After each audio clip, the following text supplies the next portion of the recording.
Hey everyone, it's Jo, and I thought I would show you this amazing recipe I'm gonna do for my brother's birthday. His birthday is on Monday, and he loves Black Forest cake, but I lost my baking pan somewhere in the feng shui attack of the pandemic 2020. So I thought I'd do what I do so often when I'm recipe testing, is take the flavors of one thing and put them into another. So today I'm gonna show you how to take our spice and orange baking mix, and we're gonna turn it into some Black Forest scones. It's gonna be amazing. So this is our spice mix. You can get it at zoeford.com, all ready to go. All you have to do is add some butter and some cream or milk. So I'm gonna show you a technique to put it into the food processor. So we're gonna dump the entire contents into the food processor, okay? And then I'm going to add in my cold butter. So I have 1.5 sticks of cold butter that I've cubed. You can see these nice cubes, and I store it in the fridge, keep it super cold until you're ready to use it. So that's gonna go right into the mixer. And then I'm just gonna pulse until I get a pea-size pieces of butter. So it's gonna be 6 or 7 or 8 pulses. If you don't have this, I've done a video, if you look back, on how to do it using your hands. You can kind of pinch the butter into the dough. So that's good. I think that was about 7 or 8. I'm just gonna dump it into my bowl, and a good way to do this is hold your finger here in the mixer, dump it right into the bowl. Always make sure to get everything out. There's always some flour stuck in the corner there. Okay, great. So that's done. I love using this mixer. Okay, so now you have your mix in here. You can see that I have sort of chunks of butter in there. It's exactly what you want. Now I want to make these Black Forest, so no problem. What I'm going to do is I'm going to add, I love this, look at my packages destroyed here. This is Cocoa Berry 100% extra brute, my favorite cocoa powder. So I'm going to put in a quarter, I think I'm going to do a quarter of a cup plus 2 tablespoons, which is a half of a quarter of a cup. I'm going to do that, and maybe a bit more there. I want to make sure it's really nice and chocolatey, but you don't want a chalky taste from the cocoa powder. So that's a quarter of a cup plus 2 tablespoons added into the Zoe Ford spice and orange mix. You might say spice and orange is a weird thing to make with Black Forest, but actually spices and chocolate and orange taste amazing with black chocolate. And I got some perfectly out of season cherries that just look so good at the store. I was like, well, they're in season somewhere. I think during a pandemic, you could probably give yourself a pass on some of the seasonal stuff, but they taste really delicious. So there's my mix. Into this, I'm gonna add about 1/2 cup of chocolate. I'm using a 71% fair trade organic chocolate that I love. Use whatever you've got. Some chocolate chips, chop up a dark chocolate bar, whatever you want. That's going in. What else is going in? My 1 cup of chopped cherries that are pitted. You could always use frozen cherries if you've thawed them. Make sure they're not too wet. I'm gonna mix that through, and I'm gonna add in 1 cup of cream and a quarter of a cup of milk. I'm gonna add in a little bit extra than it says on the recipe because I've added the cocoa powder.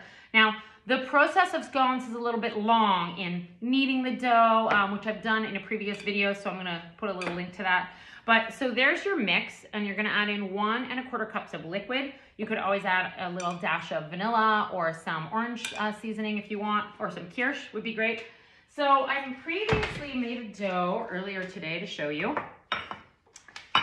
And I've actually cut this up. So I just wanted to talk to you about cutting it up. So what you're gonna do is you're gonna press this into a nice round, and it's gonna take a little bit of work. The dough can be a little bit dry and crumbly, but don't worry about it.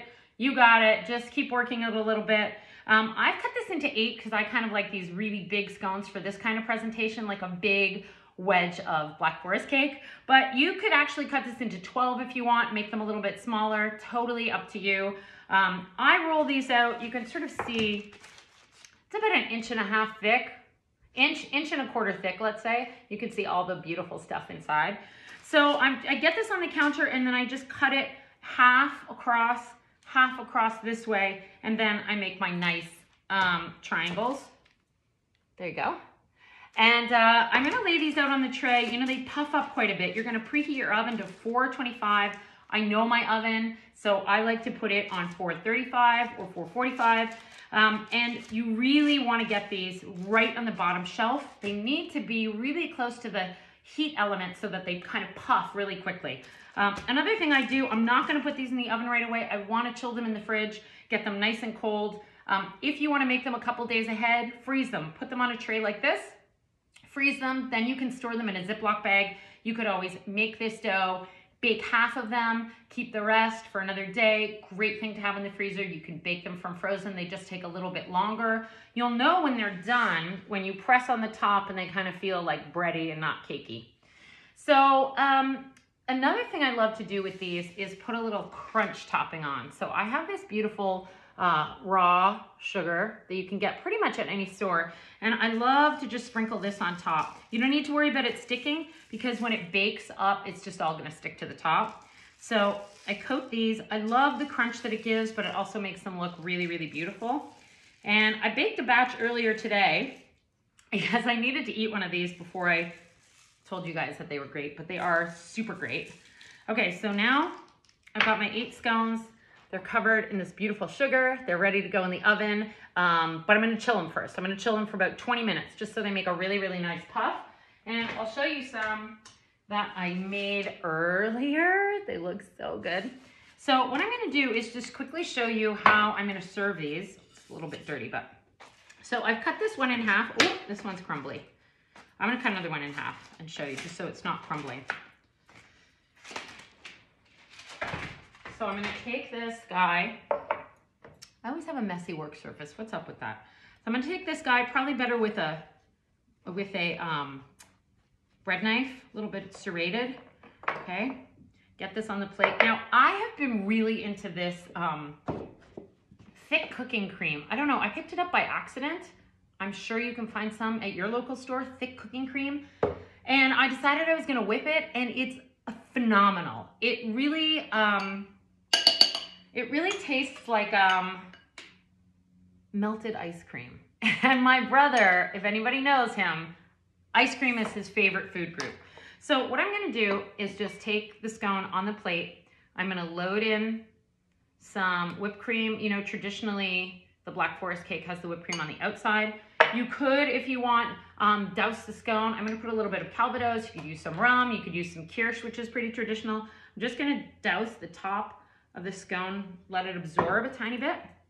I've got some runaway cherries here. I'm gonna stick those in. And then I'm just going to cover the top here like this. And there you go. You know, I found in my fridge also these beautiful Amarena cherries. These are so luxurious. And let me see if I can pull one of these out. They're very cold. They're in the back of the fridge. Pull out one of these gorgeous Amarena cherries, which I think I used for cocktails at one point when we used to have the pleasure of entertaining. And there you go. How great does that look? So in about half an hour, I have an incredible Black Forest dessert that didn't involve me digging everything out to find my cake pans. They might be lost forever in the pandemic feng shui. Do I have a spoon here? I have to tell you, that whipping cream is like from another planet. When I whip it, I usually take 1 cup of the thick cream with a tablespoon of sugar, mix it until it's really nice and thick, and there you have it. Black Forest scones for a Saturday morning, Sunday morning, or any birthday. I think this might be one of my best recipes ever. These are incredible. I can taste the cherry in every bite because the juice has kind of run through. I have chocolate all over my face. Chocolate chunks in there.